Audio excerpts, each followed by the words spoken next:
Admiral Minho Park stood at the back of the massive council chamber, watching alien representatives discuss matters that would shape the galaxy. The Galactic Council had been meeting for over 3,000 years, long before humans had even discovered fire. Now, after only 50 years since first contact, Earth had finally earned a seat at the table. Well, not exactly a seat, more like permission to stand in the corner and listen. The chamber itself was a marvel of alien engineering. Floating platforms held representatives from dozens of species. The crystalline Veltari sat on platforms that glowed with inner light. Their bodies looked like living diamonds, each one the size of a small building. When they spoke, their voices rang like breaking glass across the chamber. The mining rights to the Kepler sector must be decided today, announced High Archon Zelthanis, the oldest and largest of the Veltari. His crystal body sparkled as he gestured toward a holographic star map. Our energy requirements have grown beyond current projections. Above him, the Korthak collective buzzed in their sealed atmospheric pods. These insect-like beings shared a hive mind that spanned thousands of worlds. When they spoke, it was with one voice from 100 throats. The collective agrees. Efficient resource distribution serves all species. The third major power, the Luminari, existed as beings of pure energy contained in magnetic field generators. They rarely spoke, but when they did, their words carried the weight of stars. Today they remained silent, their energy forms pulsing with different colors.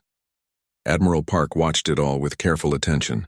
He had studied every species in this chamber for the past year, preparing for this moment. Earth's future might depend on what happened here today. Dr. Sohee Kim stood beside him, her tablet recording everything. She was Earth's leading expert on alien technology, though that title meant little when humans barely understood how to build faster-than-light engines. She had spent months studying alien physics, trying to understand how species manipulated energy and matter on such massive scales. "Notice how they measure everything by energy output," she whispered to the Admiral. "The Veltari use crystal matrices to focus stellar radiation. The Korthak harvest quantum fluctuations from empty space. The Luminari are living energy themselves." The Admiral nodded. Earth's technology looked primitive by comparison. Chemical rockets, nuclear power, kinetic weapons. Even their newest starships relied on technology barely more advanced than what they had used to reach their own moon centuries ago. "And what about the pirates?" asked a smaller species called the Tektari. They looked like walking lizards with large eyes and quick movements. "The Krex Confederation continues to raid our outer colonies.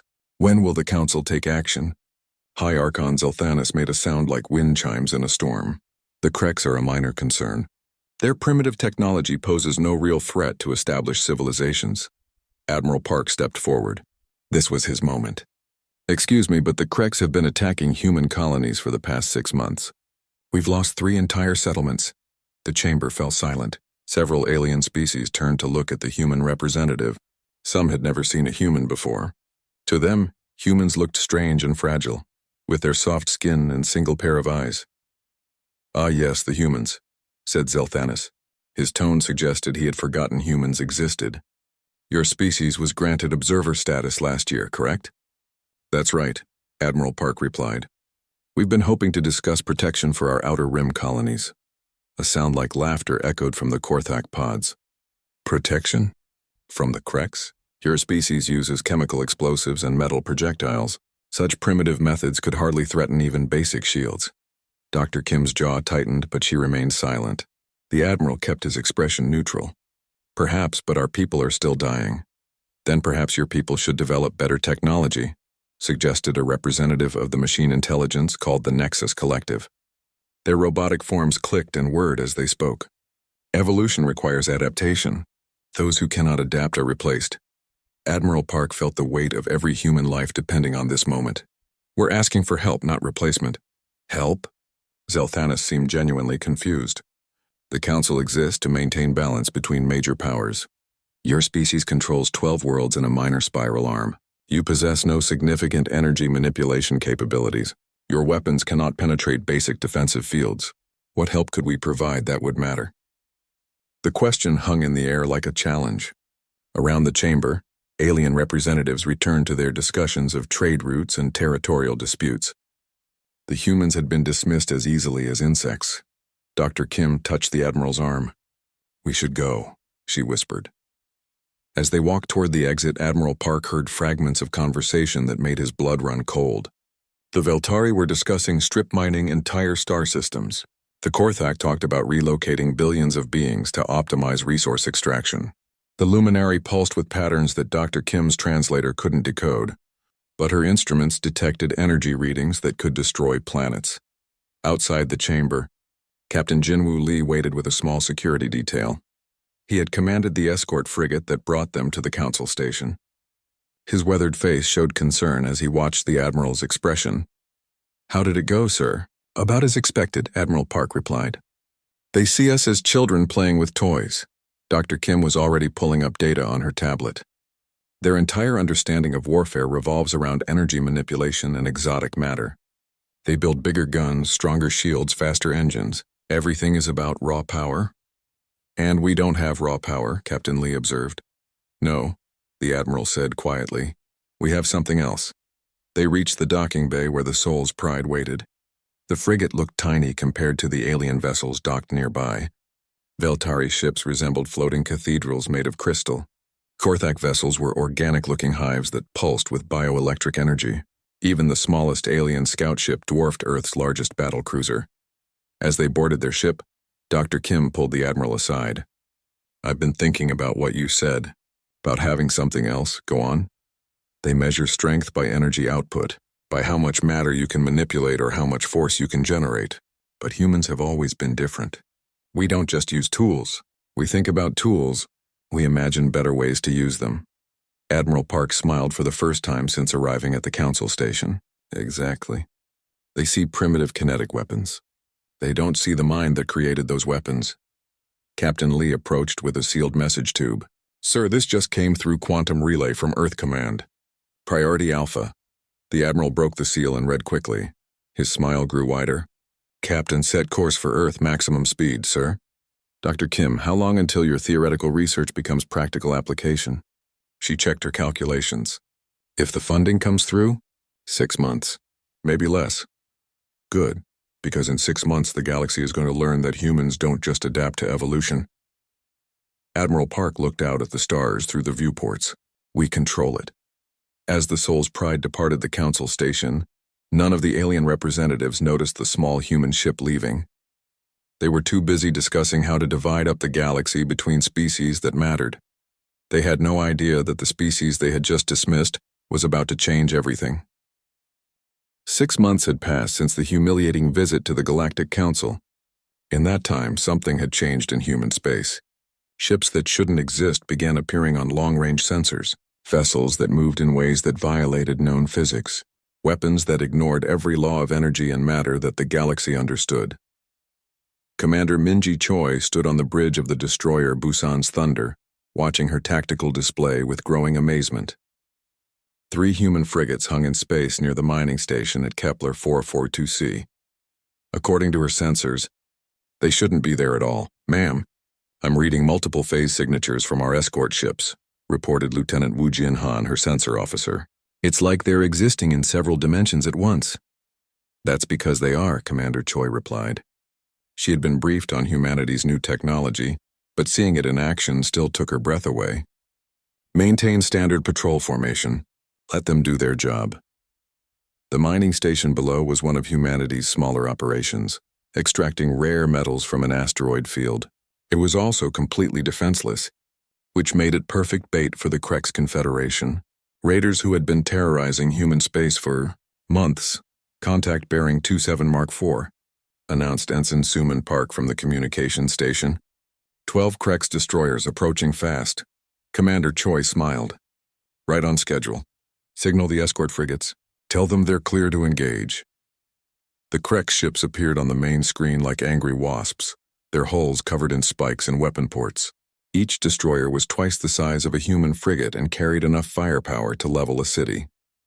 Their shields flickered with violent energy as they charged their plasma cannons. "Unknown human vessels," came the translated voice of the Krex commander. "You are in violation of our hunting grounds. Surrender your cargo and we will make your deaths quick." Commander Choi opened a channel to the frigate Soul's Pride. "Captain Lee, you're cleared to respond." "Understood, Commander. Beginning demonstration. What happened next would be talked about in military academies for generations. The 3 human frigates didn't move toward the Krek's fleet. They didn't raise shields or charge weapons. Instead, they simply became more real than everything else in the area. The Kreks fired first, plasma bolts and particle beams lancing out across space. The energy weapons struck the human ships perfectly, lighting up their hulls with brilliant flashes. But instead of explosions and destruction, the attacks simply disappeared, not absorbed or deflected but erased from existence as if they had never been fired. "What just happened?" demanded Lieutenant Han. "Reality editing," Commander Choi explained, watching her instruments record impossible data. "The frigates convinced the universe that those attacks happened to ships in a parallel dimension." The Kreks tried again, this time with kinetic rounds and missiles. The projectiles struck the human vessels and vanished into nothingness. The missiles exploded against hulls that existed in multiple dimensions simultaneously, their energy dispersed across infinite realities. Now it was humanity's turn. The Soul's Pride fired a single shot from what appeared to be a standard railgun. The projectile moved slowly enough to track with normal sensors. It looked like an ordinary chunk of metal traveling through space at a reasonable velocity. The Kreks commander's laughter came through the comm system. "Is that your best effort, humans? Our armor can withstand." The projectile struck the lead Kreks destroyer and the ship ceased to exist. Not destroyed, not blown apart, but simply gone as if it had never been built. The metal that had formed its hull reverted to raw ore floating in space. The crew vanished, their life signs disappearing from all sensors. "Causality bomb," Commander Choi said quietly. The projectile convinced the universe that the target ship was never constructed. The remaining Kreks ships tried to retreat, but it was too late. The other 2 human frigates opened fire with weapons that looked like standard laser arrays. The beams struck their targets and the Kreks destroyers began to unravel at the molecular level. Their hulls separated into component atoms, then into subatomic particles, then into quantum foam. In less than 4 minutes, 12 Kreks destroyers had been reduced to scattered debris and confused energy signatures.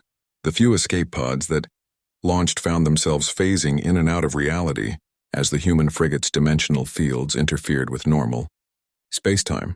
Soul's Pride to Busan's. "Thunder," came Captain Lee's voice. "Area secured. No human casualties." Commander Choi stared at her sensor readings. According to her instruments, the battle had never happened. The Kreks ships had never existed. The only evidence of the engagement was the raw materials floating where the enemy fleet had been moments before.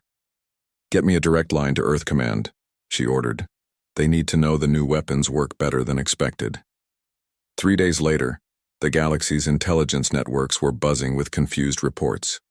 Human ships had been spotted across dozens of systems, all displaying impossible capabilities. Vessels that phased through solid matter, weapons that ignored energy shields and armor alike, defensive systems that seemed to rewrite the laws of physics.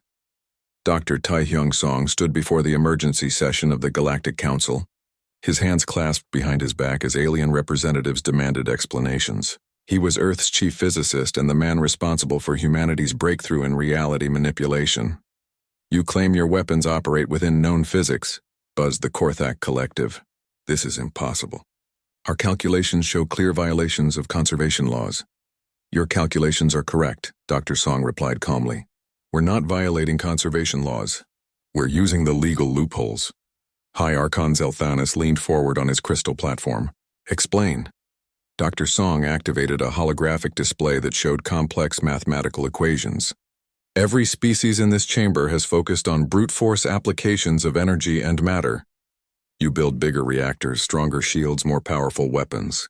You're playing the game by the rules, and humans are not," asked a luminary representative, their energy form pulsing with curiosity. "Humans read the fine print," Dr. Song continued. "We discovered that reality has a bug report system. When particles behave in contradictory ways, the universe has to decide which version of events actually happened. We learned how to file our version of events first." The chamber erupted in confused voices and electronic squawks. Dr. Song waited for quiet before continuing. "Our weapons don't destroy matter. They submit a formal complaint to the universe that the target never existed in the first place. Our armor doesn't absorb impacts. It ensures that attacks happen to ships in parallel dimensions instead. Our engines don't violate faster-than-light restrictions. They convince local spacetime that our destination is actually where we are now. This is madness, declared a Veltari representative. You cannot simply rewrite reality. Why not? Dr. Song asked. Reality rewrites itself constantly. Quantum particles exist in multiple states until observed. Virtual particles pop in and out of existence. Wave functions collapse when measured. We just learned how to be very persuasive observers. Admiral Park stepped forward from the human delegation. The point, honored council members, is that humanity has developed defensive capabilities that make our space unassailable. We're prepared to share this technology with peaceful neighbors. And if we refuse, ask the Nexus Collective. Then you'll discover what we build when we stop holding back. Admiral Park replied quietly. In the weeks that followed, reports reached the Council of Human ships appearing in previously impossible locations. Vessels that existed partially in normal space and partially in other dimensions. Weapons platforms that fired shots through time itself, striking targets before the weapons were fired. But the most disturbing report came from Engineering Chief Yeji Han, working in the asteroid fields beyond Mars.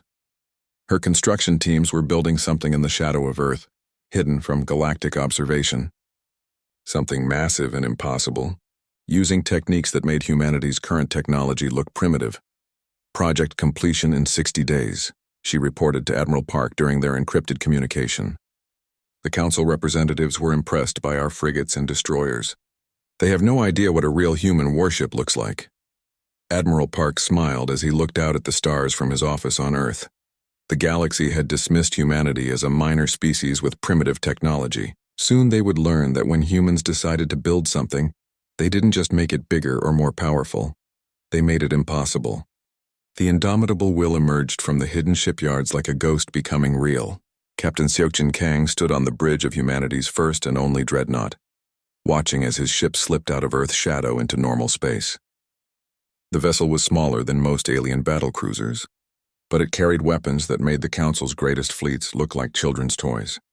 All stations report ready. Captain, announced Commander Hunwoo Kim, the ship's executive officer. Reality anchor is stable. Causality engines are online. Dimensional phase generators are operating within normal parameters. Captain Kang nodded, studying the tactical display that showed their destination, the edge of Sol system, where the Korthak Collective's invasion fleet waited. 1,000 ships, the largest armada assembled in galactic history. The hive mind had grown tired of humanity's impossible weapons and decided to solve the problem with overwhelming numbers. Take us out, navigator, Kang ordered. Standard dimensional phase. Let's not keep our guests waiting. Lieutenant Isul Park at the navigation station entered coordinates that existed in 17 different dimensions simultaneously. The indomitable will didn't accelerate toward its destination. Instead, it convinced the universe that it had always been there, while simultaneously being where it started. The ship existed in both locations until reality decided which version was correct. The journey to the system's edge took 37 minutes, though according to the ship's chronometer, they had arrived before they left. Time became negotiable when dealing with causality weapons. Contact, reported Tactical Officer Neon Park from her station. 1,000 Korthak vessels in attack formation. They're broadcasting surrender demands. Captain Kang studied the enemy formation on his main screen. The Korthak ships looked like massive organic hives, their hulls pulsing with bioelectric energy. Each vessel carried enough firepower to sterilize a planet. Together, they represented the combined military might of a species that controlled 300 worlds. Open a channel, Kang ordered. The face that appeared on the screen wasn't really a face at all. The Korthak representative was a collection of insect-like creatures speaking in perfect unison, their voices creating harmonies that hurt human ears. Human vessel, the collective voice buzzed. You are ordered to surrender immediately. Your impossible weapons will not save you from the righteousness of numbers. One ship cannot stand against 1,000. Watch us, Captain Kang replied, then closed the channel. Science Officer Ryujin Kim looked up from her station with concern. Captain, I'm reading massive energy buildup from the enemy fleet. They're preparing to fire everything at once. Good, Kang said calmly. All hands prepare for combat. Tactical load causality rounds. Engineering. Bring reality anchors to full power. The Korthak fleet opened fire as one. 1,000 ships unleashing enough destructive energy to crack a moon. Plasma bolts, particle beams, quantum torpedoes. and exotic matter bombs crossed the space between the fleets in a wave of annihilation. Impact in 30 seconds, reported Neon Park. Shall I raise shields? No need, Captain Kang replied. Activate temporal displacement field. The indomitable will didn't dodge the incoming fire. It simply existed in a space where the attacks never occurred. The massive barrage struck the ship perfectly, lighting up every weapon system on the enemy fleet as they detected successful hits. But the ship they hit was the indomitable will as it existed yesterday, while the vessel as it existed today remained untouched. All enemy weapons discharged, Tactical reported. They're reloading for second volley. Don't give them the chance, Kang ordered. Fire causality torpedoes. Full spread. The indomitable will launched 12 projectiles that looked like standard missiles. They moved slowly through space, giving the Korthak ships plenty of time to track them and prepare point defense. Several enemy vessels opened fire on the incoming torpedoes, their weapons tearing the projectiles apart. But destroying a causality torpedo only made it more dangerous. The first torpedo struck a Korthak battleship, and both vanished from existence. Not destroyed, but removed from the timeline entirely. The ship had never been built. The materials that formed its hull reverted to raw ore in distant asteroid fields. The crew never existed to serve aboard a vessel that was never constructed. Across the enemy fleet, reality began to unravel. Each torpedo carried a simple message to the universe. These ships were never supposed to exist. The vessels began disappearing one by one, their quantum signatures erased from the timeline. As they vanished, the industrial records of their construction changed. Resources that had been allocated to building them were redistributed to other projects. Crew members who had served aboard them found themselves with different career paths. Science Officer Kim watched her instruments with fascination and horror. Captain, I'm reading massive temporal distortions. Reality is rewriting itself to accommodate the timeline changes. How many enemy ships remaining? Kang asked, 400 and declining. The causality wave is propagating through their formation. The Korthak Collective's unified voice filled the communication channels with panic and confusion. Individual ship commanders reported that sister vessels they remembered building alongside no longer existed in their databases. Engineers discovered that projects they had worked on for years had never been started. The hive mind itself began to fracture as it tried to reconcile memories of ships that had never been constructed. 300 ships remaining, Tactical reported. Wait, now 200? The effect is accelerating. Captain Kang watched the enemy fleet dissolve like salt in water. The Korthak vessels weren't being destroyed in any conventional sense. They were being retroactively prevented from existing. Their crews lived, but on different ships doing different jobs in a timeline where their original vessels had never been built. 100 ships, Kim announced. 50, 20. The last surviving Korthak vessels tried to retreat, but it was too late. The causality wave caught them at the edge of the system, erasing them from history like words deleted from a page. All enemy contacts eliminated, Neon Park reported. Total engagement time, 4 minutes, 37 seconds. Captain Kang studied the tactical display, which now showed only debris and confused energy signatures where a 1,000-ship armada had been moments before. Secure from combat stations. Send a message to Earth Command. The Korthak problem has been resolved. Science Officer Kim continued monitoring her instruments as reality slowly adjusted to accommodate the impossibility of what had just happened. Across Korthak space, the collective's industrial worlds found their production records altered. Strategic plans were rewritten to account for resources that had never been allocated to ships that never existed. Captain, Kim said quietly, I'm detecting temporal echoes from the Korthak home systems. Their entire military doctrine is being retroactively changed. They never developed the technology to build those ships because they never needed to fight an enemy that required them. And what enemy was that? Kang asked. According to the new timeline, humans never existed to threaten them. Captain Kang smiled grimly. Perfect. A war that never happened against an enemy that was never a threat. The indomitable will turned toward Earth, its mission complete. Behind them, space-time continued to ripple with the consequences of their actions. The Korthak Collective would survive, but they would remember a very different history, one where they had never needed to build a 1,000-ship armada, because there had never been a human threat to respond to. As they approached Earth, Captain Kang received a priority message from Admiral Park. The emergency session of the Galactic Council had been called. Every major species was demanding answers about humanity's impossible capabilities. Set course for the Council Station, Kang ordered. I think it's time the galaxy met the indomitable will properly. The ship changed course, existing in multiple dimensions as it traveled toward its destination. Behind them, the raw materials that had once been 1,000 Korthak ships floated in space, waiting to be recycled into something more peaceful. The galaxy was about to learn that when humans built something, they didn't just make it powerful. They made it inevitable. The emergency session of the Galactic Council convened in absolute panic. Representatives from every major species had arrived within hours of receiving the impossible reports. The Korthak Collective's 1,000-ship armada had vanished, not destroyed, not defeated, but erased from existence as if it had never been built. Ambassador Chae-Young Lim walked into the council chamber with calm professionalism, her diplomatic team trailing behind her. She had replaced Admiral Park as Earth's primary representative, bringing with her a background in temporal law and reality physics that made her uniquely qualified for what was about to happen. The chamber buzzed with translated voices as alien species argued among themselves. The crystalline Veltari pulsed with agitated light patterns. The luminary energy beings flickered between different color spectrums. Even the machine intelligences of the Nexus Collective seemed disturbed, their robotic forms clicking and whirring with nervous energy. "Order," demanded High Archon Zelthanis, his crystal form resonating with harmonics that silenced the chamber. "This emergency session will address the human threat to galactic stability." Ambassador Lim stepped forward to the speaker's platform. "I object to the characterization of humanity as a threat. We've done nothing but defend ourselves against unprovoked aggression." Defend?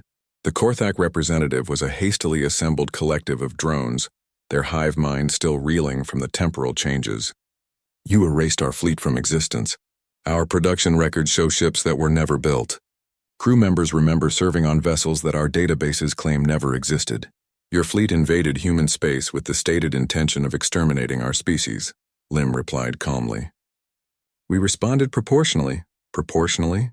High Archon Zelthanis' voice cracked with disbelief. "You deleted 1,000 ships from the timeline. You rewrote history itself." Ambassador Lim activated a holographic display showing the legal documents she had prepared. Under Galactic Council Resolution 1247, any species has the right to defend its territory using whatever means available. We used the means available to us. A new voice joined the discussion as the Luminari finally spoke. Their representative was a being of pure energy, contained in a magnetic field generator, their words accompanied by pulses of light that hurt to look at directly. "The Luminari Concord has detected human weapons affecting our energy forms. This should be impossible. We exist as living plasma. Physical weapons cannot harm us." "Physical weapons, no," Lim agreed. "But causality weapons can convince the universe that your energy patterns never formed in the first place." The chamber erupted in panic. If humans could erase energy beings from existence, then even the Luminari were vulnerable.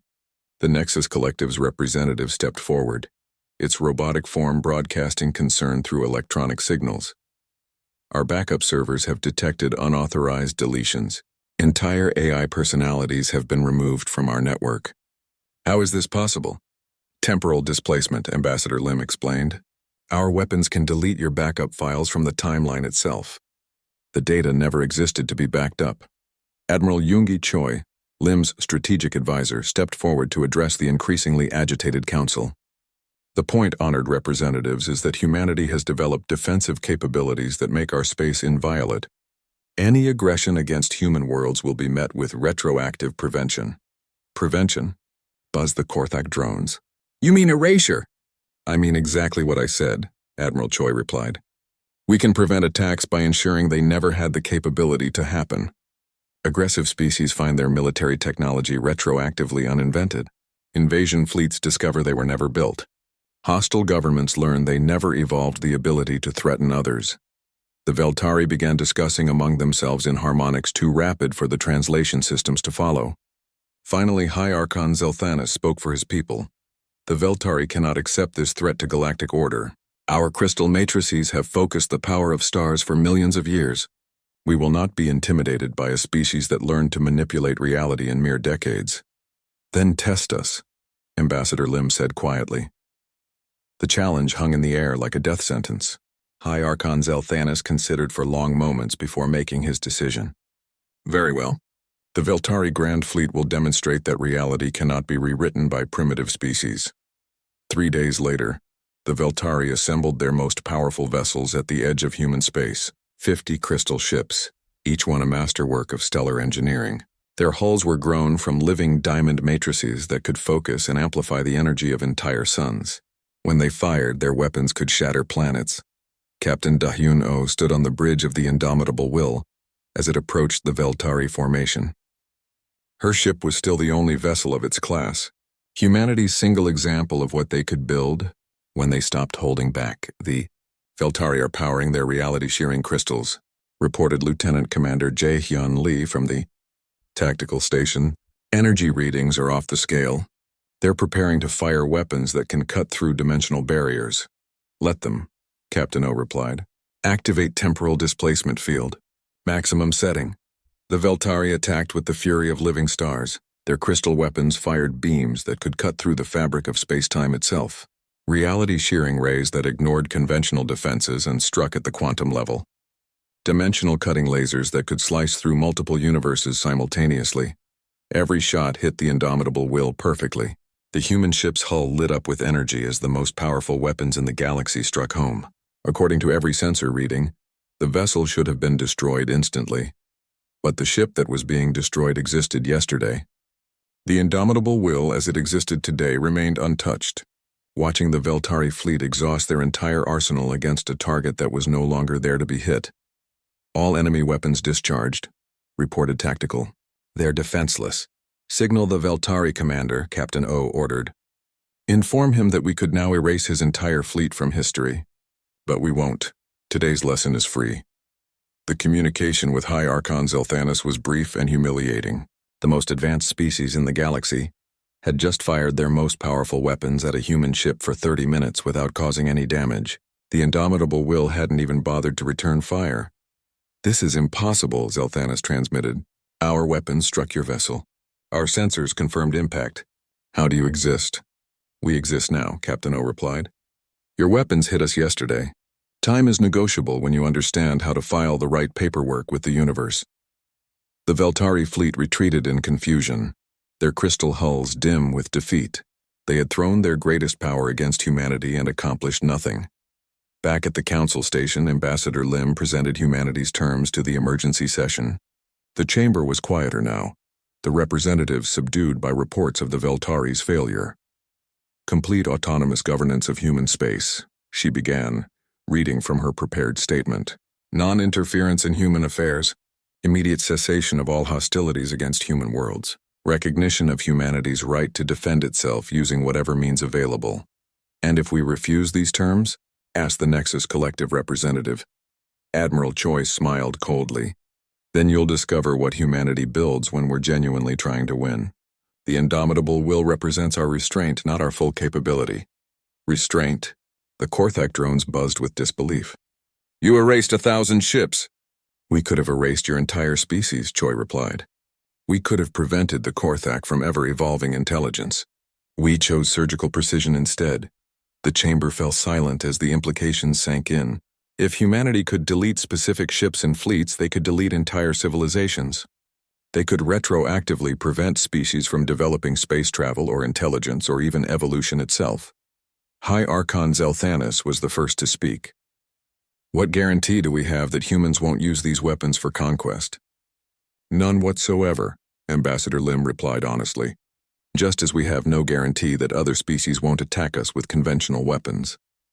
The difference is that when we defend ourselves, the attackers cease to have ever existed. This cannot stand, declared a representative of the Takari Union. No single species can possess such power over others. Then perhaps, suggested Ambassador Lim, the Council should pass a resolution declaring such weapons illegal under galactic law. The idea spread through the chamber like wildfire. If they couldn't defeat humanity's impossible technology, they could at least declare it illegal. It wouldn't stop the humans from using it, but it would establish a legal framework for dealing with the crisis. Admiral Choi watched the alien representatives begin to debate the proposal with satisfaction. They thought they were finding a solution to the human problem. In reality, they were about to give humanity exactly what they wanted: recognition, legitimacy, and a permanent seat at the table where the galaxy's future was decided. 3 days of heated debate concluded with the galaxy's most unprecedented decision. Representatives from every major species had argued, threatened, and pleaded, but the mathematics of the situation were undeniable. Humanity possessed weapons that could erase entire civilizations from existence, and no force in the galaxy could stop them. Chief Justice Hoseok Nam of the Terran Legal Corps stood before the Galactic Council as they prepared to vote on Resolution 2847. The resolution would classify all human reality manipulation, technology as weapons of mass temporal destruction, making them illegal under intergalactic law. The vote is unanimous, announced High Archon Zelthanis, his crystal form flickering with nervous energy. With humanity abstaining, the Council declares all human causality weapons and temporal displacement technology to be illegal under the Galactic Peace Accords. Chief Justice Nam smiled with barely concealed amusement. I appreciate the Council's concern for galactic stability. However, I must point out several legal complications with this ruling. The chamber buzzed with confusion as alien representatives tried to understand how humanity could object to having their weapons declared illegal. First, Nam continued, the Council lacks any enforcement mechanism against beings who can delete enforcement fleets from history. Second, humanity never agreed to abide by laws we had no voice in creating. And third, declaring our defensive technology illegal implies that other species have the right to attack us without consequences. What do you propose? Asked the Luminari representative, their energy form pulsing with impatience. A compromise, Nam replied. One that serves everyone's interests. Ambassador Cheong Lim stepped forward to present humanity's counteroffer. The proposal she carried had been crafted by Earth's best diplomatic minds and represented months of careful planning. Humanity agrees to maintain only one reality manipulation vessel, she began. The indomitable will remain our sole representative of this technology class. In exchange, the Council grants us complete autonomous governance of human space and a permanent seat on the Galactic Council, with full voting rights. And if other species threaten human worlds? Asked the Korthak representative. Then they face retroactive prevention of their species' evolution, Admiral Yoongi Choi stated flatly. Any civilization that attacks humanity will discover they never developed the capability for space travel. The threat was elegant in its simplicity. Humanity wouldn't invade or conquer other worlds. They would simply ensure that aggressive species had never evolved the ability to threaten anyone. The attacked would survive, but their technological development would be reset to a pre-spaceflight era. High Archon Zelthanis consulted with his Crystal Matrix Collective before responding. The Veltari find these terms acceptable. One ship is a manageable threat. One ship already destroyed 1,000-vessel armada. The Korthak drones buzzed nervously. Exactly, Ambassador Lim replied. One is all we need. The final vote was closer than the first, but the resolution passed with the support of all major powers. Humanity would keep their impossible ship, but only one. In exchange, they gained legitimacy, autonomy, and political power that no species had achieved so quickly in galactic history. 6 months later, Captain Namjoon Seo took command of the Indomitable Will from Captain O, who had been promoted to Admiral. The ship's new role was part warship, part diplomatic vessel, and part constant reminder of what humanity could do when pressed. Status report. Captain Seo requested as he settled into the command chair. All systems operating within acceptable parameters, reported Commander Soyeon Park, his executive officer. Reality anchor is stable. Causality weapons are online but locked to safety mode. Temporal displacement field is ready for activation. The Indomitable will now spend most of its time on diplomatic missions, visiting worlds throughout the galaxy as a symbol of humanity's new status. Alien representatives who had once dismissed humans as primitive now requested audiences with the ship's crew. They wanted to understand how a species so young had developed technology so advanced. Captain Seo often gave tours to visiting dignitaries, carefully explaining the basic principles of reality manipulation, while revealing nothing useful about the technology itself. The ship's presence at negotiations had a remarkable effect on galactic diplomacy. Agreements that had taken decades to negotiate were now settled in days. "Captain," announced Lieutenant Yunwoo Kim from the communications station, "we're receiving a priority transmission from Earth. Admiral Park requests a secure conference." SEO made his way to the ship's secure briefing room, where Admiral Park's image appeared on the holographic display. The Admiral looked older than when CO had last seen him, but his eyes held the same sharp intelligence that had planned humanity's rise to power. "Captain CO, I trust your diplomatic mission to the Andromedan Gateway went well?" "Successfully completed, sir. The trade negotiations concluded in our favor. The Veltari crystal matrices will be very useful for our research projects." "Excellent. I'm contacting you because there's been a development you need to know about Dr. Jimin Yu's research. Team has achieved a breakthrough, Captain." Seo felt a chill of anticipation. Dr. Yu had taken over the reality manipulation program after Dr. Kim's retirement. Her work was so classified that even he didn't know the details.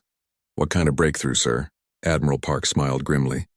"The kind that makes the indomitable will look like a child's toy. Her team has successfully tested a prototype that can edit reality on a galactic scale, not just preventing ships from being built, but preventing entire star systems from forming." "How is that possible?" "By filing complaints with the universe at the moment of the Big Bang," Park explained. "If reality is a computer program, then Dr. Yu has learned how to edit the source code.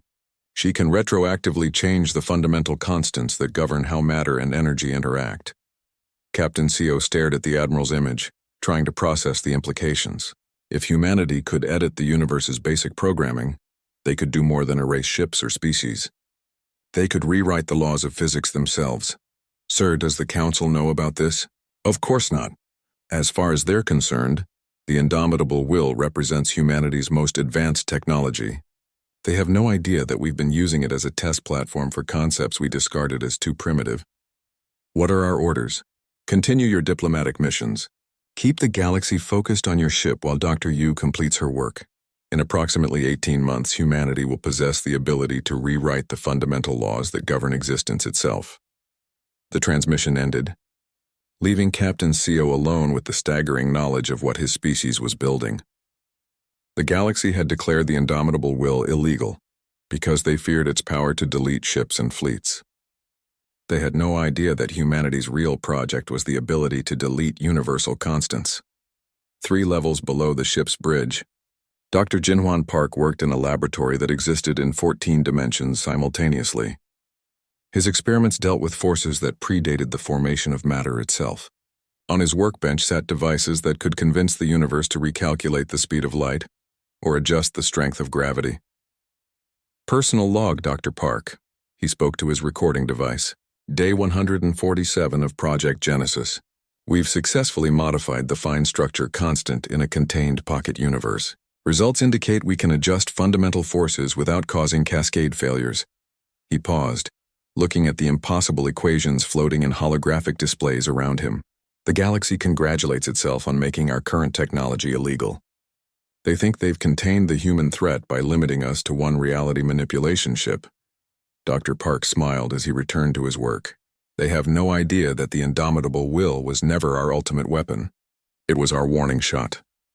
In the depths of Earth's ocean, construction continued on something that would make the galaxy's illegal battleship look like ancient history. The workers didn't build with metal or energy, but with concepts and possibilities. They were assembling a device that could reach back to the first moment of existence and politely suggest different values for the constants that determined how reality worked. But that, as Dr. Park noted in his final log entry, was a problem for tomorrow's universe to discover. The galaxy had made humanity's current technology illegal. Soon they would learn that humans had a very creative relationship with the concept of legality itself. After all, laws only mattered in a universe where the people who wrote them still existed to enforce them. And reality, as humanity had discovered, was surprisingly willing to negotiate about who had the right to exist in the first place.